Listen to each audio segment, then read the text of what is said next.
রাহাত আপনি লিখেছেন, মসজিদ কমিটি ঢালাই মসজিদ তৈরির পর পুরাতন টিনের মসজিদ ঘর বিক্রি করে দিচ্ছে, তা ক্রয় করে বাড়ির ঘর তৈরি করা যাবে কিনা?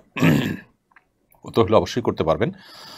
এতে কোনো অসুবিধা নেই। মসজিদের কোনো ভবনের কোনো ভগ্নাংশ কিংবা সেটা পুনরায় নির্মাণ করতে গিয়ে আগেরগুলো ব্যবহৃত হয়ে যাচ্ছে, সেগুলো বিক্রি করে দেওয়া হলে যে কেউ কিনে যে কোনো কাজে সেটা ব্যবহার করতে পারেন। তবে টয়লেট ইত্যাদি আল্লাহর ঘরে যেটা ছিল, আল্লাহর ঘরের অংশ ছিল, সেটা টয়লেট ইত্যাদি ব্যবহার করাটা, অ্যাভয়েড করাটা উত্তম।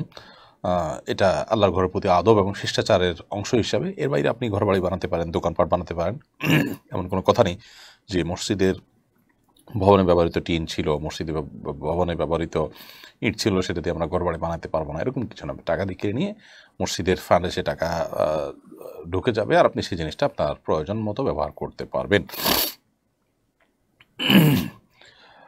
এমনি শফিকুল